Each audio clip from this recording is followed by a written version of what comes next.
Well, today I wanted to surprise my wife. She's working right now, and I wanted to make her a nice dinner when she gets home.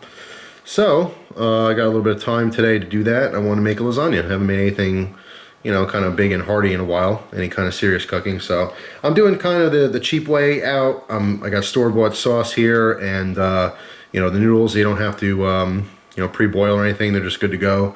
Stuff like that makes cooking lasagna a lot easier. This is very straightforward. Anyone can do this. You don't need any talent. But I have to say, at least once in your life, you got to try a homemade lasagna from scratch. I mean, homemade sauce, homemade pasta, the actual lasagna noodles, doing homemade. It's not all that hard. It's just time consuming. Not everyone has the time to do all that stuff completely from scratch. But anyway, like I said, I haven't done this in a while for people who have not had lasagna, because even though in America, and most Americans have had it at least once in their life, there's lots of people all around the world watching who maybe have never seen lasagna before. So definitely worth checking out. And you can, of course, alter this any way you want to your own liking. Now, normally, for lasagna, I love using ground beef. But today, I'm going to be using some sausage. So I got this on sale from the store. I'm not going to be using all of this. I'll go through the process a little bit later in the video and show you how to prepare this for lasagna, because you want it crumbled, so you got to remove it from the case and all that. But I got it on sale, so I can pack some away, put it in the freezer for another time. So I got my sausage. You got to have cheese in lasagna. Mozzarella is the staple. But for me, I also like throwing in some sharp cheddar, usually white, but in this case I just grabbed yellow, just because again, it was on sale, this particular one.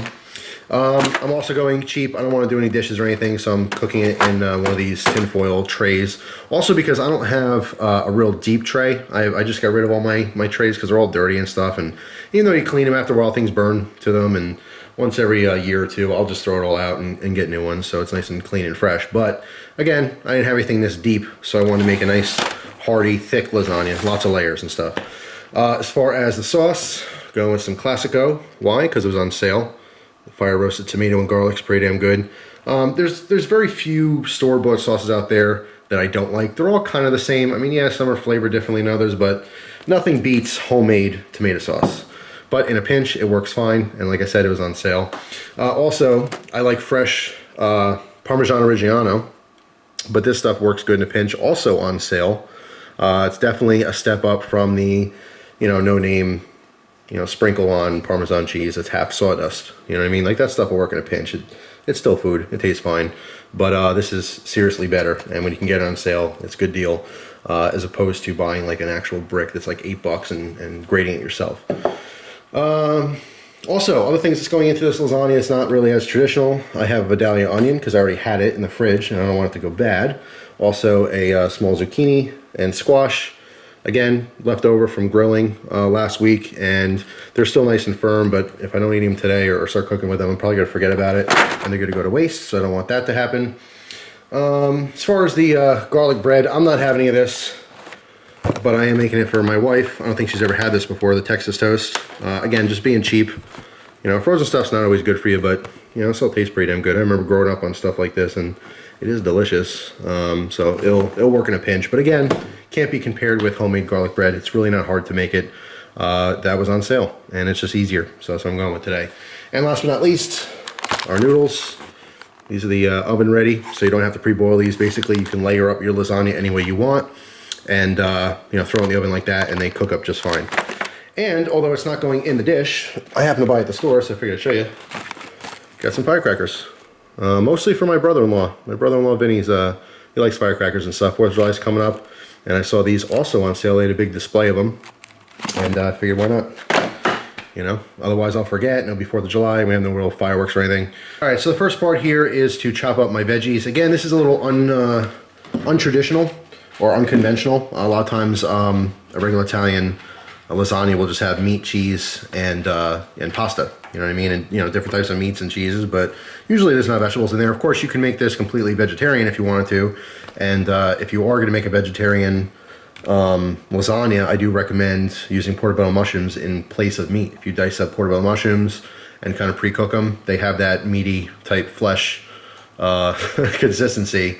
So, you can get away with that. But obviously, there's tons of recipes out there for different type of lasagnas. But I just want to show this real quick. I'm not going to show all the dicing or whatever, but I am very, very happy with the hen and rooster set that I have. I will eventually do a full review on these. There's a large Sandoku from that set, but it's working out really well. So I'm happy with it. And as far as my vegetables in this lasagna, I keep the skins on for the zucchini and squash. I just like it. So I'm just basically going to do a dice on these. Doesn't really matter how thick.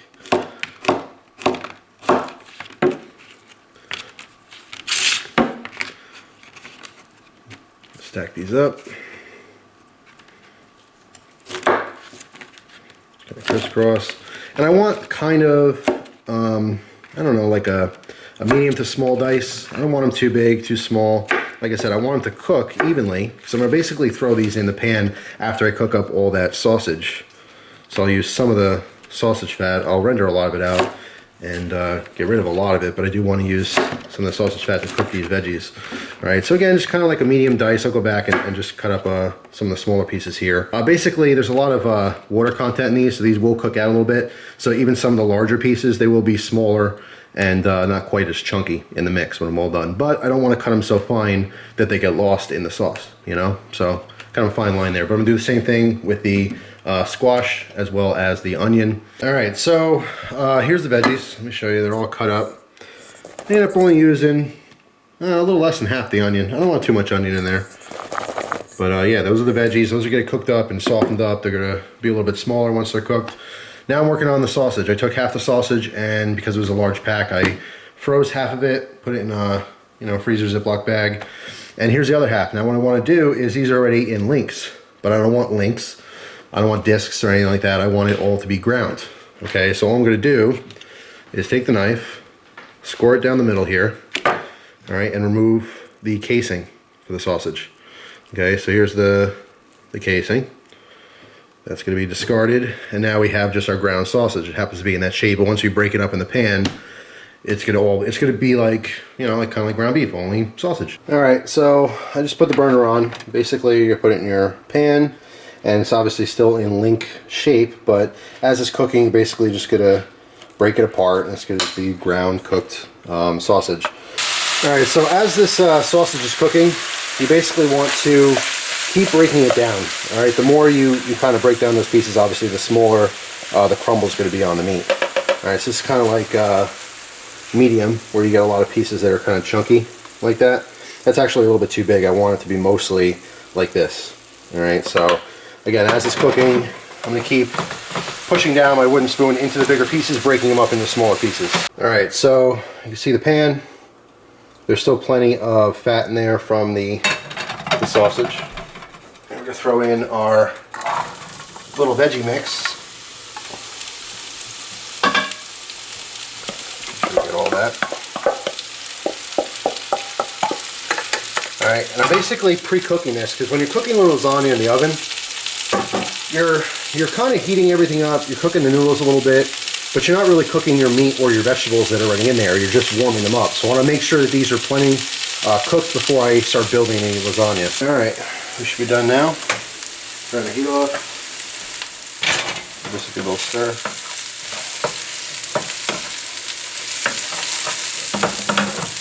Feel everything's nice and soft. Alright guys, so now we're on to the easiest part here, which is layering it up. Alright, so I have my pan here, and we're just going to get started. First thing we do is pop in some sauce for the base layer. Alright, really easy. No rhyme or reason here. Basically put a bunch of sauce on the bottom of the pan. Alright, spread it out. Need some more. There we go.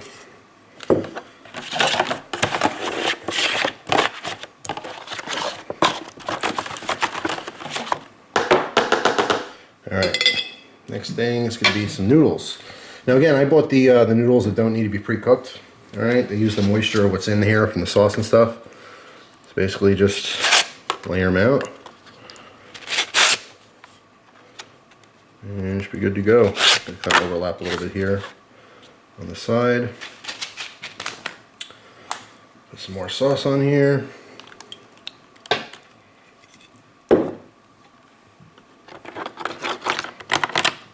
We're going to start adding some cheese and stuff.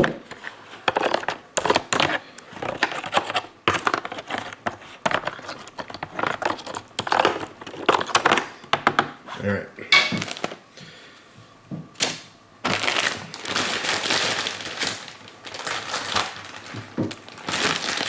Now breaking into our mozzarella cheese.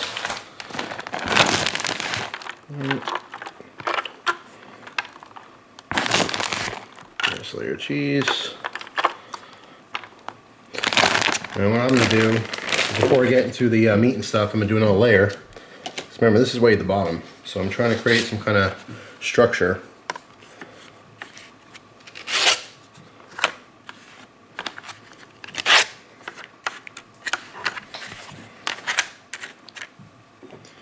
More cheese, or more sauce rather.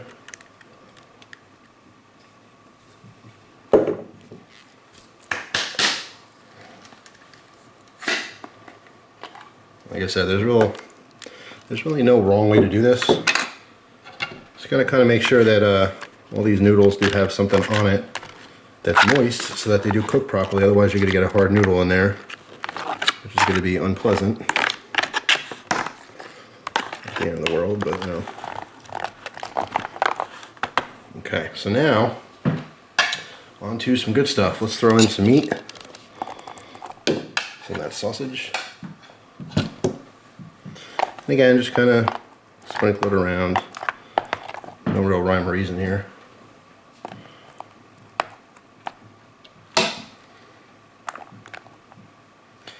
Alright, more cheese.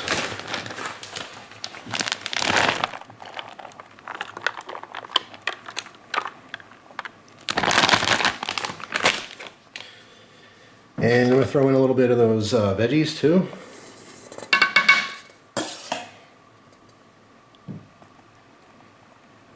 This could be good.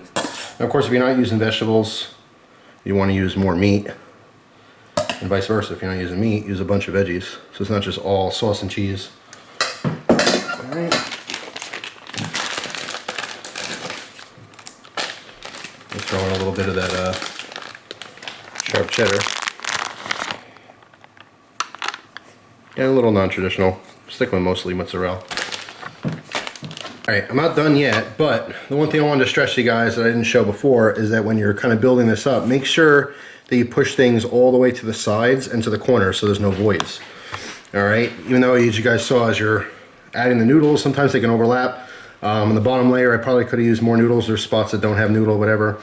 That's totally fine. Just make sure you pack it all around the sides. Everything will bake together. The cheese will all melt and all be ooey and gooey, and it'll work out just fine. Right now it's looking messy. It's kind of questionable, but you'll see what I'm talking about when it's all done. Again, just another depth of flavor. By the way, this Parmesan is going to bring a lot of salt to the party. I did not salt the vegetables or the meat or anything throughout this whole process because the cheese is inherently salty.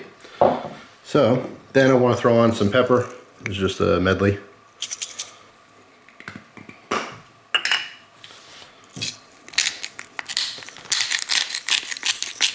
Gotta have pepper.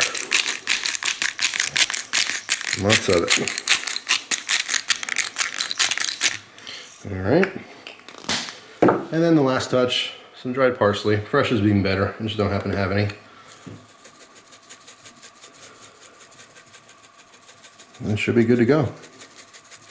What I'm going to do is I'm going to put the top on this and put it in the fridge for a little while because I want to time it that it's coming out of the oven all gooey and bubbly when she walks in the door from work as opposed to heating up a piece later. So when that time comes, I'll throw the garlic bread in the oven and we'll take a look at what it looks like all done.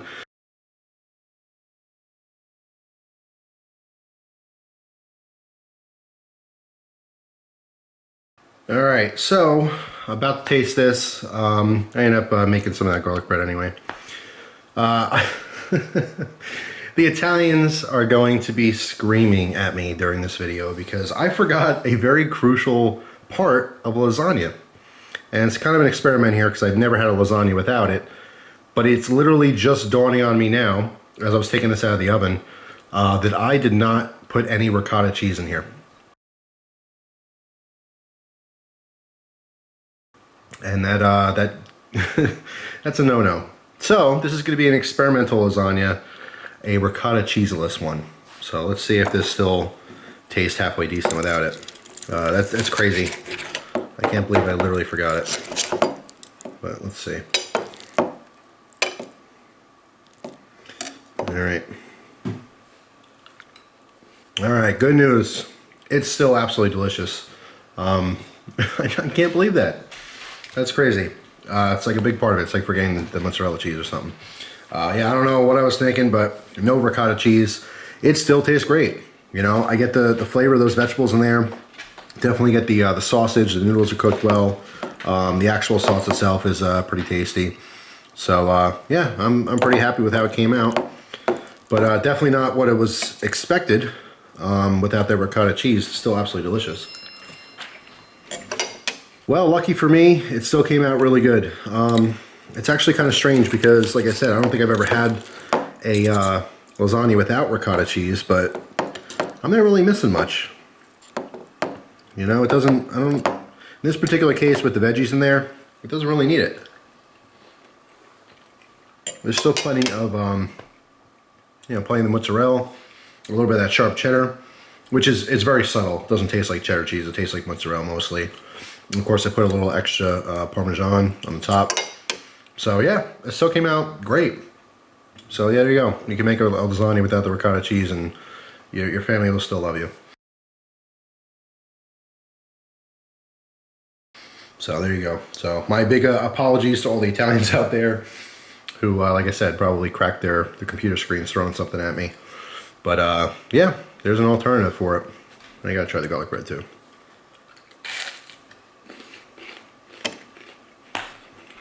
Good stuff. So anyway, there you go. Thanks for watching, guys. Hope you have an awesome day, and I'll see you soon. Take care.